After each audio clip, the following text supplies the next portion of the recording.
the first to know Nsem-Pii. Lawyer Paul Admochere Atanas native for na ensem ohoka and say utimi say crash negotiation Nsem-Pii enipa bi wo ho a esese mo kasa this time, especially Dr. Frank Amoakohene ene omo a omo tese say because to say abom pusa they may need psychology, but it seems like Ghana don't take it serious. They are hard. But we not see the prophecy. Every a free young crab positioner, the government of Ghana, the president, His Excellency John Dramani Mahama, and the Amman current, so all prophecies, all prophets, all prophesier, as sending in a modality to the office, not who scrutinize it, na enona kwasi prase na sisi die neighbor His Excellency John Dramani Mahama afi die sa nima we nyina eniwe na ise die ade a sese nkedi eniedin eni adwumaden ye no edin konhye ena eba bi hye anan ana na tise kwasi pra die ompene so na lawyer Paul ede bibibia ba wie pakase inyai na mane enye ne yenhwe ebia na ede niema pa mpo eba beba na tifo exclusively lawyer Paul actually BBM breaking your man down and mranja one yanko with a lawyer Paul Admochere. I'm not in some emra. Today the forest, and he just shouldn't talk. Not just him, but the other people. I mean, imagine yourself standing there and knowing that you were going to be on the flight. It doesn't mean that if other people on the flight would have crashed. It doesn't. We all don't know. It matters beyond our knowledge. We don't know whether if X was on, it will crash. Maybe X was on, it won't crash. Maybe what? We don't know. We just don't know. So, a person who was built to be on that plane, that person is going through something that we can all not imagine, that he should not be talking. He should have clinical psychologists with him. I mean, in this country, two things we don't take serious is mental health and clinical psychology. It's so important. And so we are all going around. They say that, oh, everybody has some madness. Yes. We the work we do every day is madness. We understand it. But those things are critical if it's other developed countries. And we have clinical psychologists over here. Look at the forensic people. When the thing first happened, nobody called them. And then they are issuing statements about forensic things that the way they went into the forest was wrong, blah, blah, blah, blah, blah, blah. We don't need all that. So we are dedicating tonight's program to have a clinical psychologist in the studio. She's already here. She's going to tell us, we shouldn't have told the president this. Dr. Amoakohene shouldn't have done this. Muntaka should have been protected from talking. This, that. We need that. We definitely need that. And then we have a plural media that is also broadcasting and competing with one another to broadcast the story first. And that's why I'm very excited about the defense press corps and what they put together. They were not in a hurry. They sat down, put it together, and when they released it, it was gratifying to our hearts, even in the grief that they had put together a very good document. And we're going to show that to you tonight. So I beg, those who know Dr. Frank Amoakohene, he should get a clinical psychologist with him, and he should be stabilized in that way. He doesn't know there's something wrong with him. We all don't know this, but there's definitely something wrong with him. No human being can go through what he went through last Wednesday, less than a week, and be okay.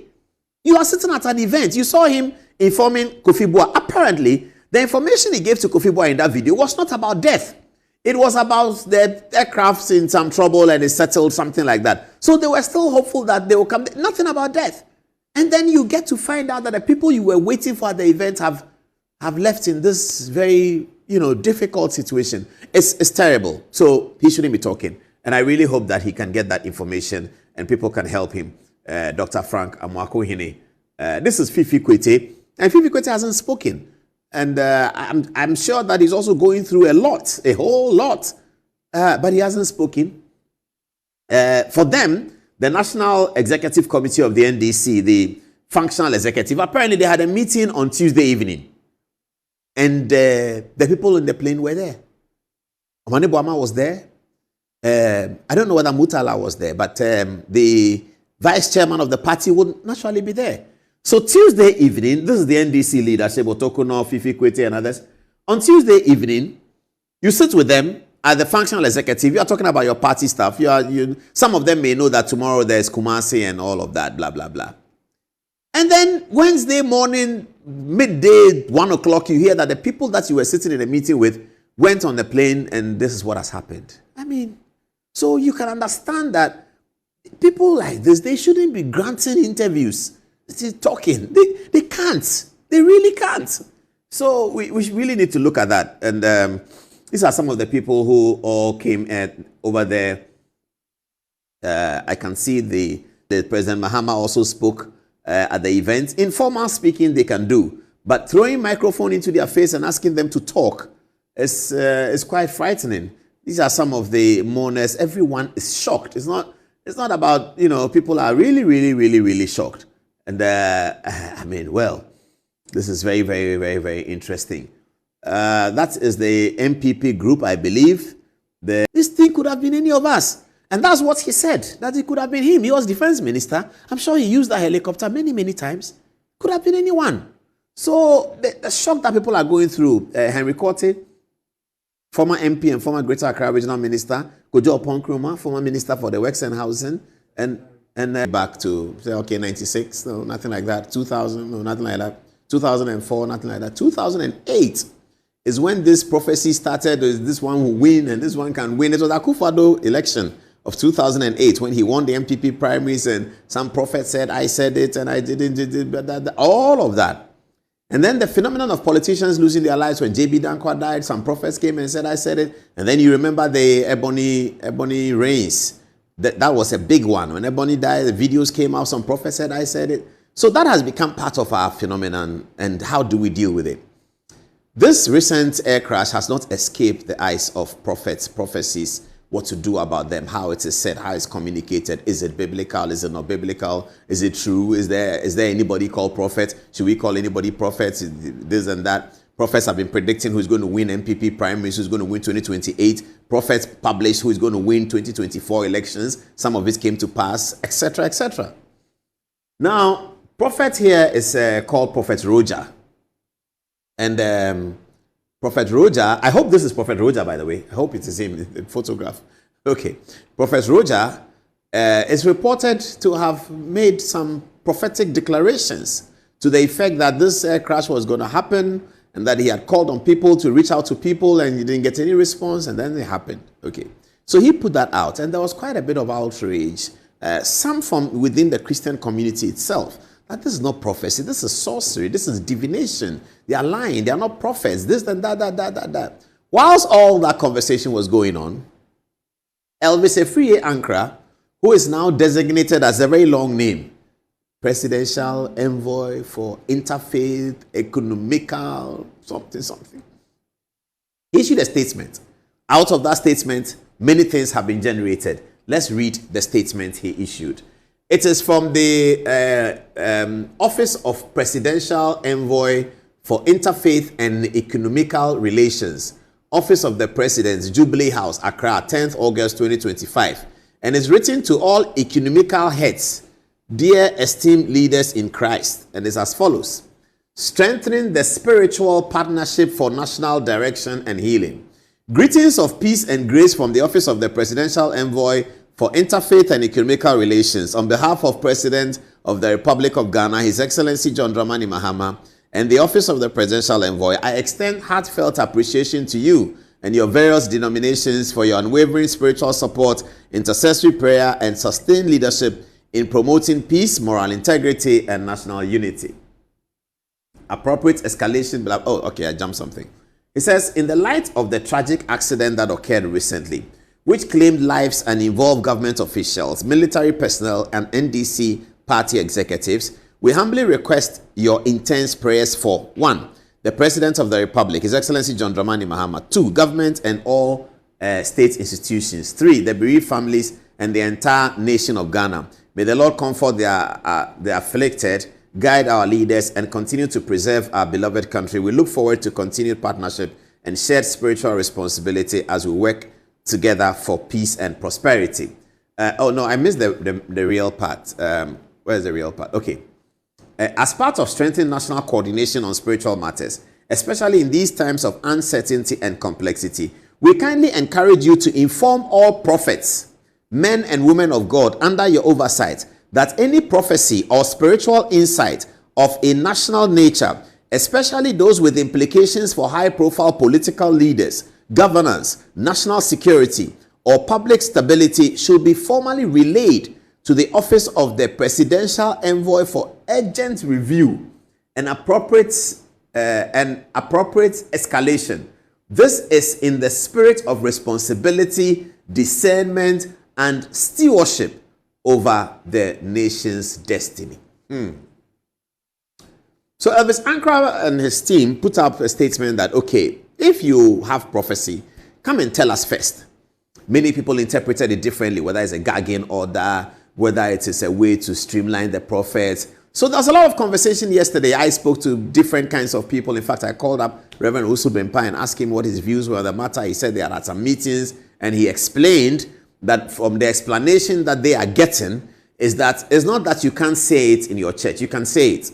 It's not that you can't mention names. You can mention names. However, if you can't reach the person, then you reach the office of the Presidential Envoy for Interfaith and Economical Relations and tell him that I am looking for Minister Paul Adumochiri, who is Minister for XYZ, because I have prophecy and I called his number 02447 something something, and people said he has stopped using the number since he became a minister.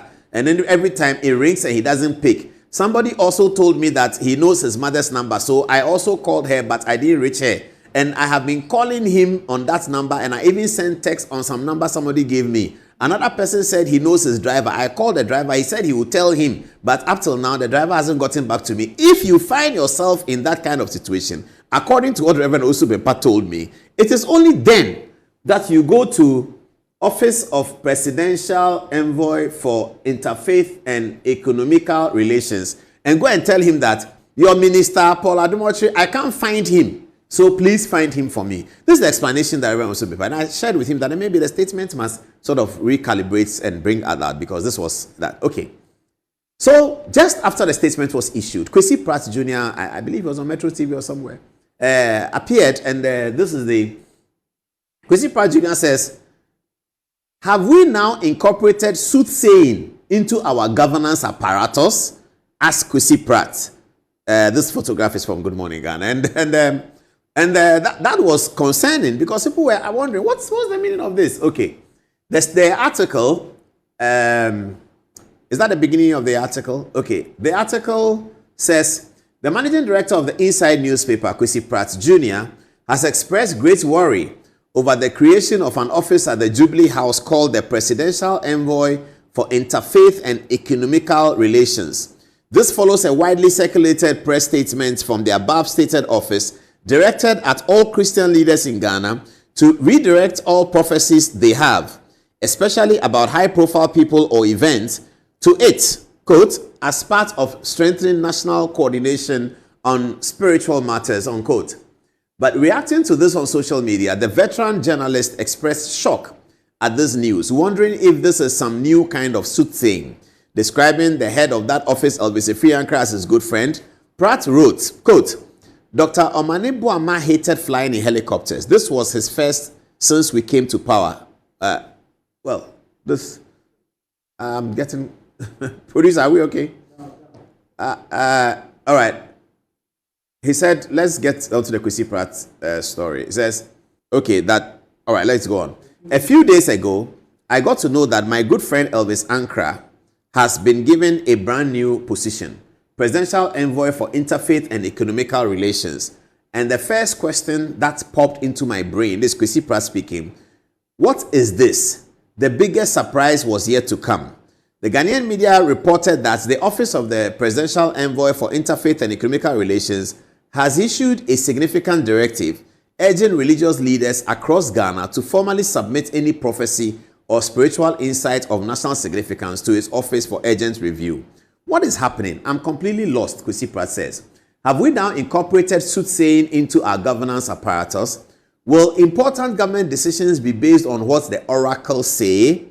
How is this different from the Hamlet's chief or headman, depending on the witch doctor for direction as to how to deal with problems of health, education, economy, and many more, he quizzed.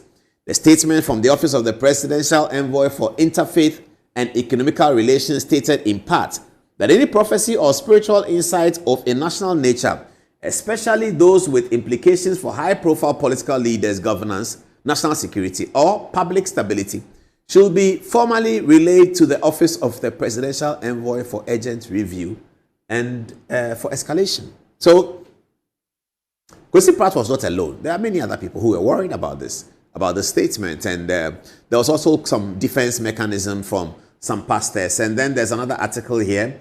The Prophecy Clearance House, now open for national business. This was written by somebody who was very upset about it. They said, in a move that will surely make the Guinness Book of Heavenly Records, the Office of the Presidential Envoy for Interfaith and Economical Relations has instructed all religious leaders to submit their prophecies for government review, effectively making Ghana the first country in the world with a customs and excise division for spiritual imports.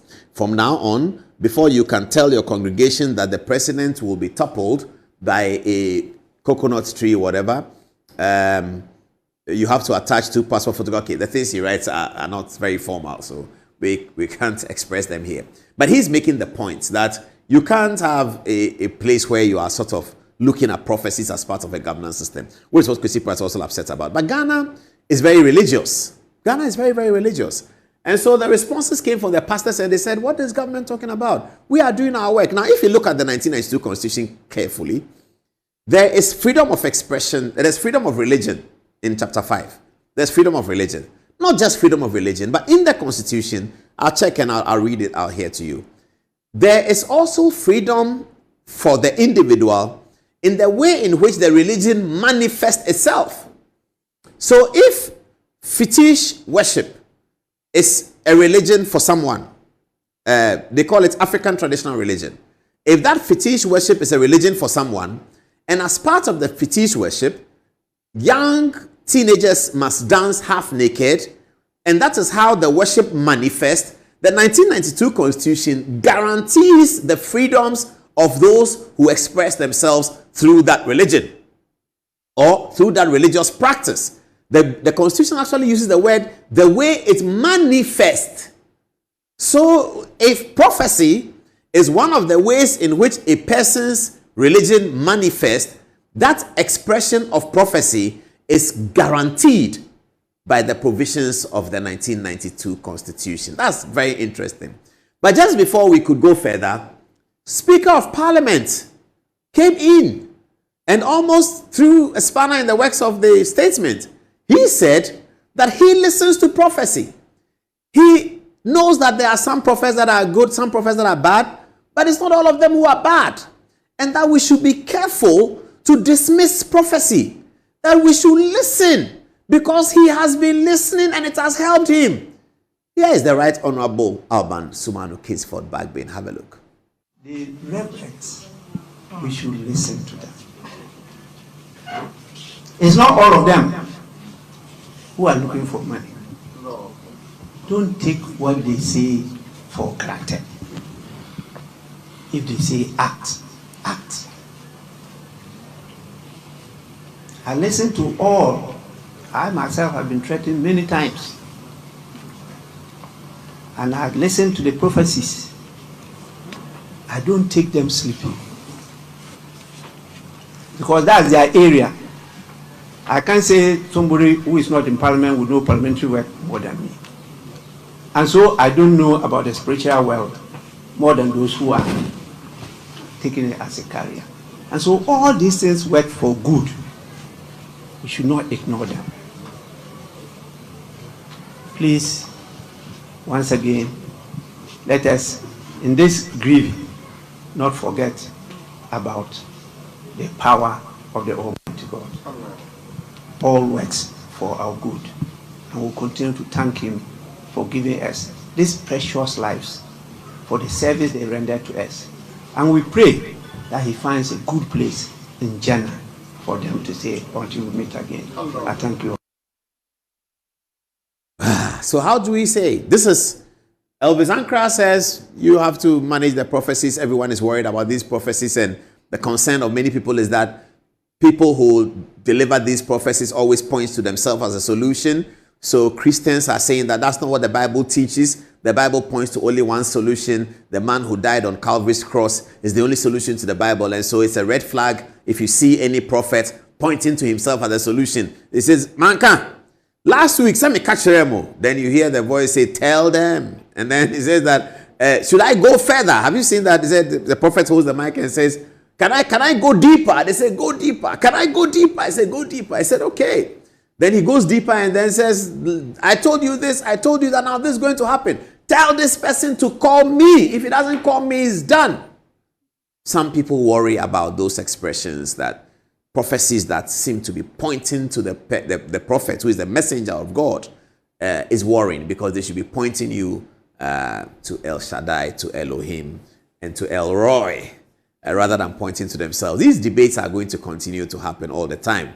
But the way I settle it in my own mind is to just go back to the New Testament and the conversation the Sadducees had with the Sadducees, the Pharisees, and the important religious people in Israel back in the day.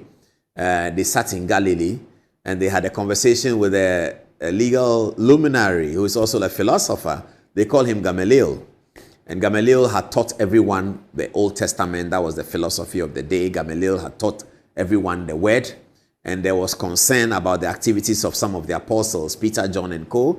And the Sadducees and the Pharisees were thinking about bringing them to the Sanhedrin for question. The Sanhedrin you can call the Supreme Court under a prosecution. So they were thinking about bringing them before the Sanhedrin to question them about the source of their worship and all that.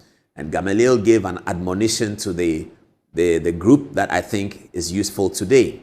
He said to them, listen, we have been here and we have seen somebody come up. He said he's called Judas of Galilee. He said that he's the Messiah. People followed him. Nothing happened. We have been here since one came. Nothing happened. These people, the thing they are doing, if it's not of God, it will collapse. If it's of God, it will stand. So don't hurt them. Leave them. If it's not of God, we will see it. And he said also, however, if it is of God and you are not noticing and you are going against it, then you are fighting against God. So Gamaliel's advice 2,000 years ago to the Sanhedrin was, leave them. And I think it's captured in the book of Matthew. I'll get it for you. And that's what he said. He said, leave them.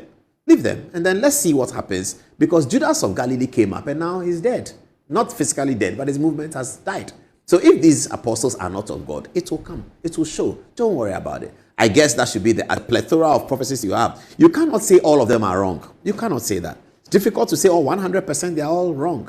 It's also difficult to say that they are all right. Some are wrong, some are right. And we are preparing to watch Sam Kranchankrah now in ending this part of the conversation. Sam Kranchankrah sort of gave some short interview to the media where he summarized the solution and on what has to be done. I don't know what people think about it, but this is what he said.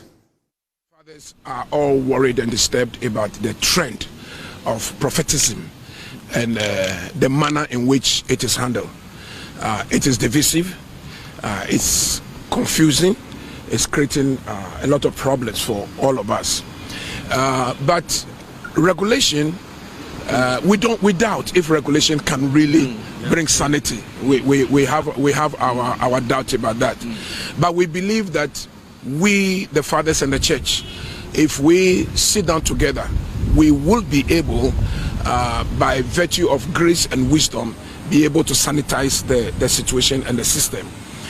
On this occasion, we are calling upon all brothers, sisters, all preachers, all apostles, prophets, pastors, evangelists, people who do the work of God. We want them to know that there is a biblical blueprint in the way and manner in which we do God's work. There is a biblical blueprint. There is corporate wisdom and knowledge in the way issues are handled.